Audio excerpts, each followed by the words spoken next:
And welcome back to For Such a Time as This, the place where there is no such thing as a silent witness.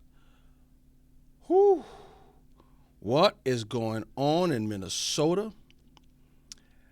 And I have what I think is the perfect verse for it. What happened in Minnesota when people broke into the church, took it over, and began to criticize Christians for not being Christian enough. Let's start with the verse, the Gospel of John, chapter 2, verse 14. In the temple, he being Jesus, found those who were selling oxen and sheep, pigeons, and the money changers sitting there. And look at verse 15. And he, making a whip of cords, he sat down in control. He made a whip from cords. And using that whip, he drove them out of the temple with the sheep and the oxen. And he poured out the coins of the money changers and overturned their tables. And he told those who sold the pigeons, take these things away. Do not make my Father's house a house of trade. In context, Jesus was saying you cannot turn the church into a money-making enterprise. But the emphasis for today, when people were doing things in the house of God they should not have been doing, Jesus didn't stand up there and try to appeal to them and talk to them. He didn't beg them over and over and over for 40 minutes. No. He made a whip and whipped them out of the building.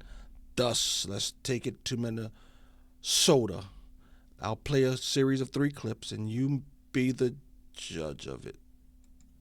As you can see, all these pretend Christians, all these comfortable white people who are living lavish, comfortable lives while children are dragged into concentration camps. You're living real life, nice lives with your lattes, doing absolutely nothing for your Latino and Somali brothers and sisters. You come here to a man wearing a suit. Is a preacher? Did Jesus wear a suit? Did Jesus profit off the words?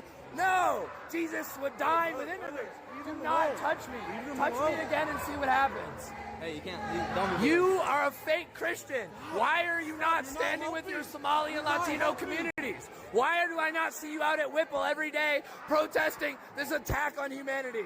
Where are you?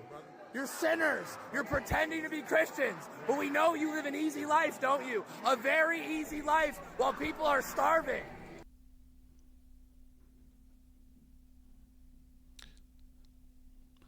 Touch me again. See what happens.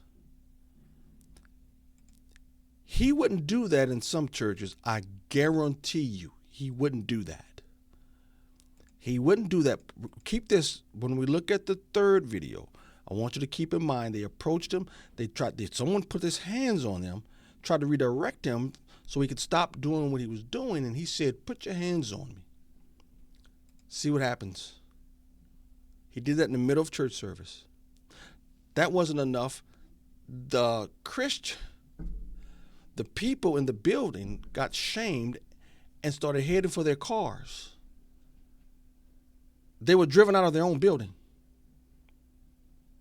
Watch. Shame! Out now! Out now!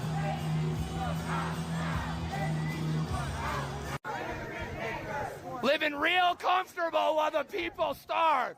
Living real comfortable while children are dragged into concentration camps. You're all living real comfortable, aren't you? Shame on you. Do something. Stand with the Somalis. Stand with the Latinos. Quit ignoring this injustice.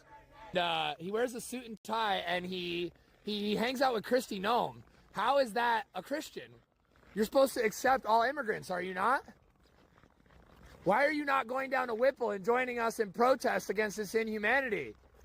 You claim to be a Christian, act like one.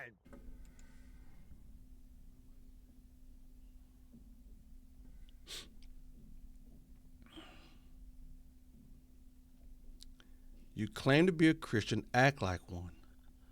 You're supposed to accept all immigrants. That's nowhere in the Bible. It's not true. Simply not.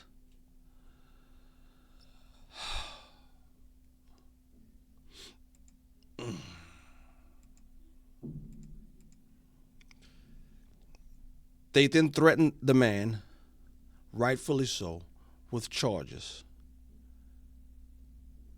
Here's his response. I mean, what we're seeing around this country is they're using their political influence to attack people that disagree with them.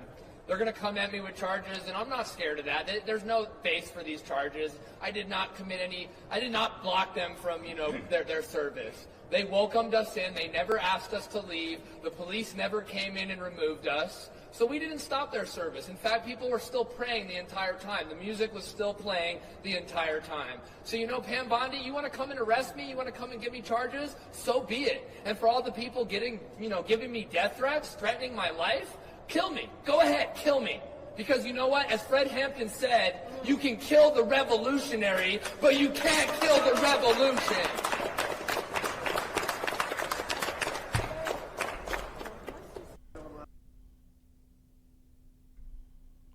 He's quoting Fred Hampton. He's lying. They put their hands on him to try to get him to stop. Put your hands on him again and see what happens. Oh. In some of the churches I grew up in, he would have never done that. The pastor, the ministers, and the deacons would have shown him the door whether he liked it or not. You understand what I'm saying? Given the circumstances, just my opinion, the men of the church, including the pastor, should have picked out the leader, and he seemed like he was the leader. Picked out the leader. If necessary, put loving hands on him and shown him the door. And then call the police so the police can pick him up off the ground outside and then arrest him. I do not believe we are called to be run over. And making a whip of cords, he drove them out of the temple. He drove them out of the house of the Lord with the sheep and oxen. Then you do know that money changers in Rome, in the Roman times, had bodyguards, right? He overpowered the bodyguards, poured out the coins and the money changers, and overturned their tables. Jesus was not a soft man. You couldn't punk him.